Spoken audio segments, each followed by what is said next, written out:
I a bad person because I got a little smile on my face when I found out that 42% of the people that receive SNAP benefits are white people in red states?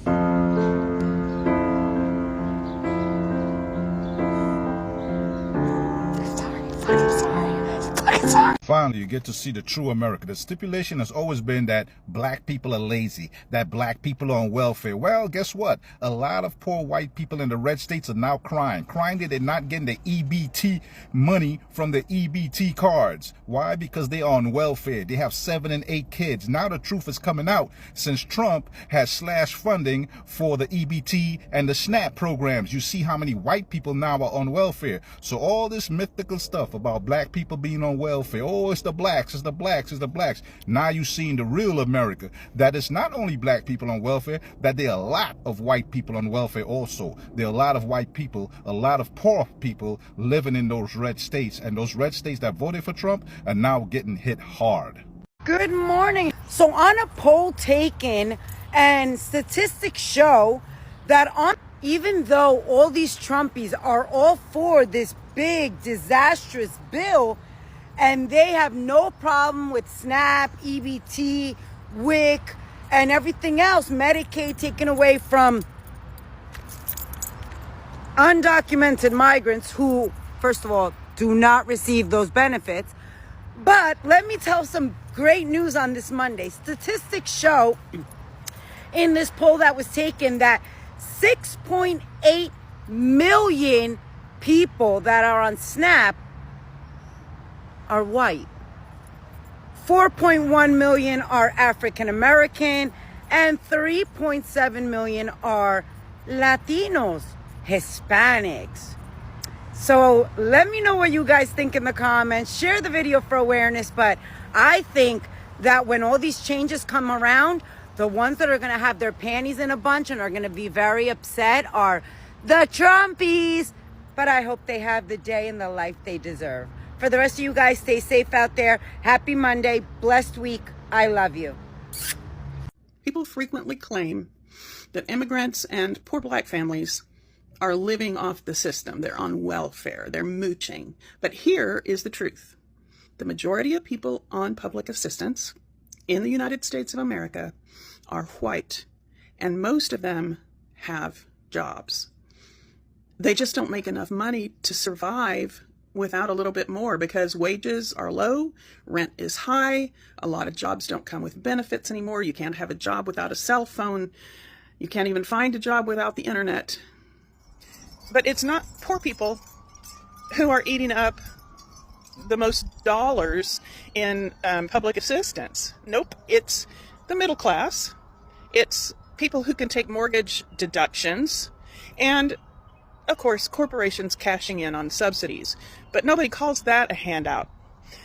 SNAP, Medicaid, housing assistance, those aren't loopholes to help billionaires save some more money and line their pockets so that they can get more yachts or whatever they do with it. They're lifelines for millions of people. And here's the kicker. Those programs keep all of us safer and more stable. If you're mad that someone's getting help, maybe just look at why they need it, not just who they are. Think about this.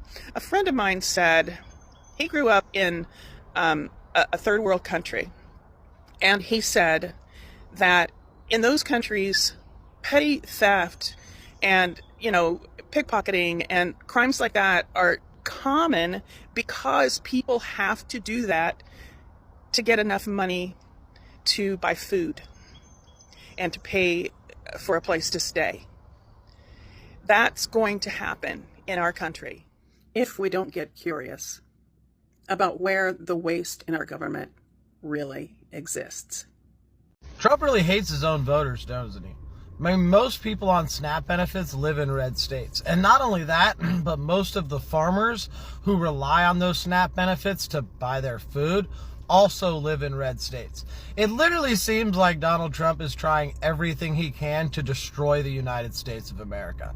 And it's fucked up because he's actually going after the red states first. Like, this SNAP benefits not going through is going to affect red states more than blue states. Red states have less money, red states have more people on government assistance, and red states have less social safety nets of their own to help these people. Almost all of the SNAP benefits were designed to help American farmers. They're there so that Americans can buy food from American farmers. If you cut those off, all of a sudden there's no money to buy that food. And after Donald Trump already screwed over the farmers with the tariffs and then giving a bunch of money to Argentina, who's now getting the soybean deals and everything, it really seems like he's just trying to destroy all the farmers in America. Maybe that's just what it looks like, but everything Donald Trump has done seems like he just wants this country to fall apart. Seeing white people in real time come on this platform with the realization that SNAP benefits is the same thing as food stamps and EBT, it's quite comedic. I can't lie, it's a little funny. And not funny, haha, funny, weird, because they did the same shit with Obamacare and the Affordable Care Act. They didn't realize that they were one and the same. Just two different names. SNAP, Supplemental Nutrition Assistance Program, EBT, food stamps, they're all the same, just different. You know, one is just like the government official name. I don't know. That's the thing about racism and being racist. It's a sickness. It's a disease that's generational, if we're being quite frank. And y'all don't want to heal from it. Y'all don't want to get better because you feel like you can stand on some imaginary pedestal instead of, I don't know, instead of allowing everyone to get benefits that make all of our lives better. You will cut off your nose to spite your face. You will shoot yourself in the foot in the name of making things difficult for a demographic that you just don't like, for something that they can't change, their skin. But then you don't realize you're hurting yourself too.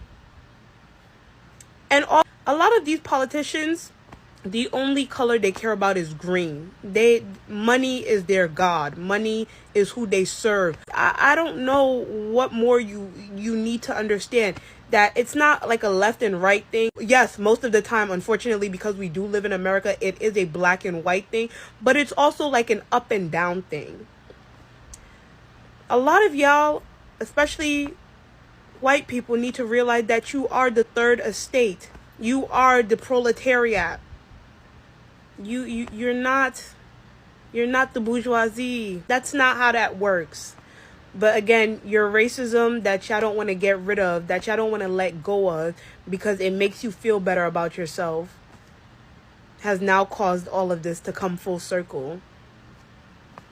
I don't know, like, why are y'all mad? Y'all voted for this. And then saying y'all didn't vote for this is kind of crazy. Y'all gotta stop saying I didn't know. That's not a valid excuse.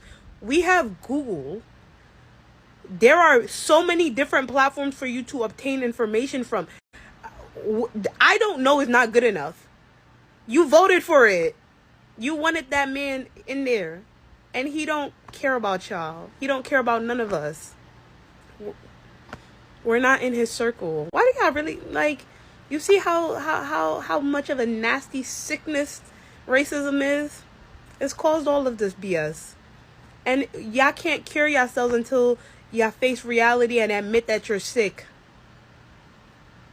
You have to, first part of recovery is admitting that you actually do have a problem, that you have a sickness. You know, so let's start from there. But y'all don't even want to admit that. So, I guess. Newsflash. 16% of SNAP benefit recipients are Hispanic. 26% of SNAP benefit recipients are black. And 35% of SNAP benefit recipients are white. So we live in a country with an administration who's willing to starve its own political base simply to make some sort of convoluted political point that no one understands because it doesn't make sense.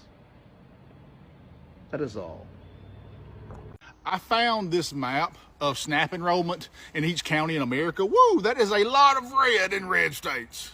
Oh, I know. Let me guess. That's all Democrat areas. Let's look at Alabama. Sure, there's a lot of red across the black belt that always votes left, but that's also the most impoverished part of the state. But there's a whole lot of areas on here that definitely voted for Trump. It's kind of funny, but the people I know that would buy stuff with their EBT and then sell it to you cheaper for cash, the people I know that are on disability but also do home renovations, they are all hardcore MAGA. They the ones bitching about people abusing the system. Alabama has already announced that SNAP would not come in November. 750,000 people. 40 million people nationwide. Why are there 40 million people on SNAP? Get a job. What part of the majority of the people do work but still do not make enough to live do you not understand, you sun-dried hairball? The question should not be why are so many people on SNAP, but why are so many people employed and still make so little they qualify for SNAP? 40% of SNAP recipients are children. 20% are elderly. People who are already expected to eat on like $6 a day being told there's no funding. While billionaires get tax breaks, ICE burns through millions on tear gas, and Kristi Noem gets hundreds of millions of dollars in planes for photo ops. This country allows businesses to pay people unlivable wages, which makes SNAP a corporate subsidy. And folks out here are mad at the people who need help instead of the ones exploiting people. Democrats could open the government up right now if they wanted to and let the ACA subsidies expire. So the choice is letting people starve or making them poor because of health care or they lose their health care in the richest country in the world. It's Obama's fault. Obamacare ruined health care. So your answer is to make it worse? MAGA hasn't offered any remedy, replacement. They're just giving you two horrible options, and whichever one is chosen, it'll be the Democrats' fault. They're the ones who screamed, we need to help the American people. And neither option they give helps the American people. Nothing they do helps the American people. Ain't it weird that it's all, we want our nation to uphold Christian values until it's time to actually uphold Christian values? Then it's not the government's job to feed the hungry, heal the sick, or help the poor. Do y'all know how tired Jesus is going to be repeating to these folks, depart from me, for I never knew you?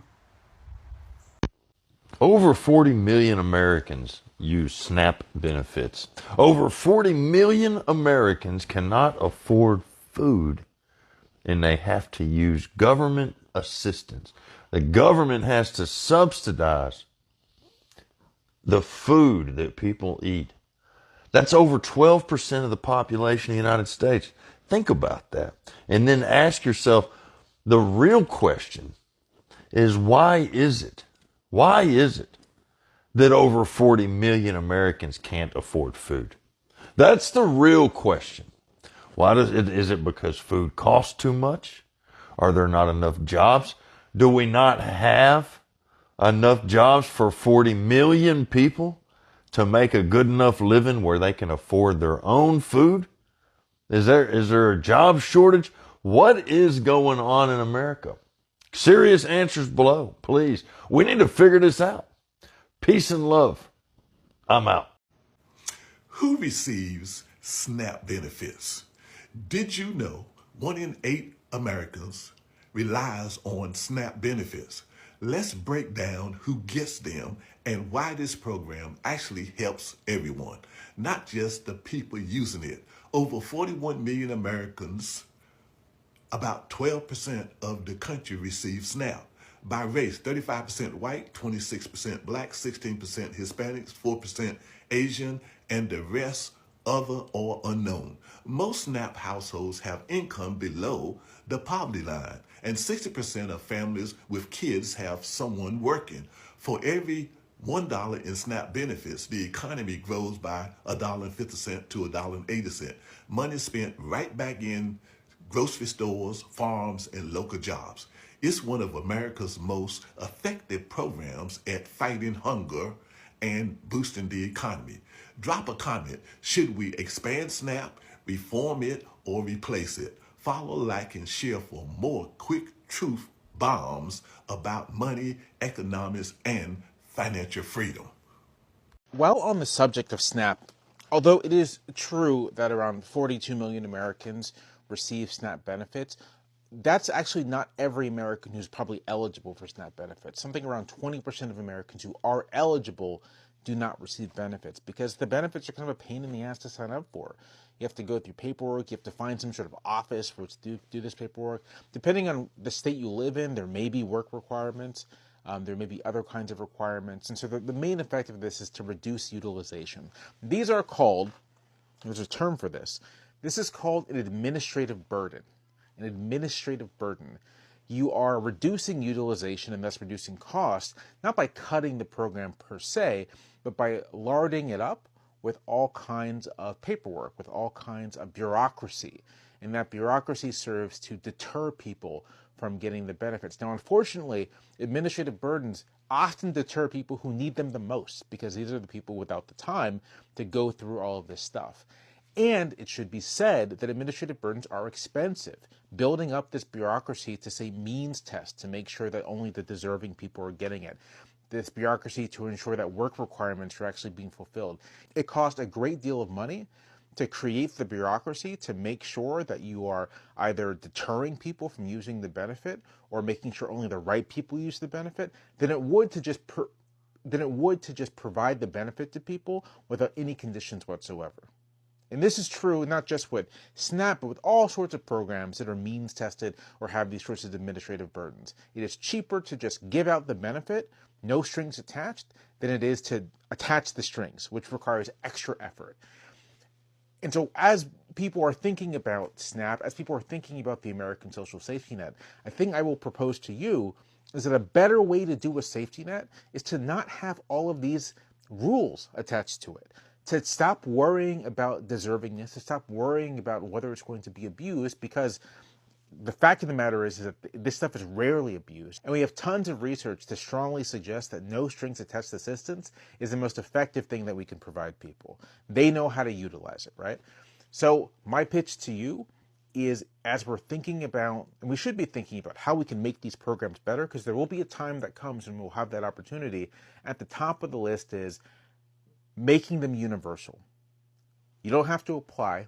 You get a card in the mail. That's your SNAP card. Hell, regardless of your income, you get the benefit. The very wealthy, the very poor, all get the food benefit. And do the very wealthy need it? Not really. They can do whatever they want with it. But a universal program, or even a non-universal program that doesn't require any bureaucracy, is going to be cheaper and more effective than what we have now.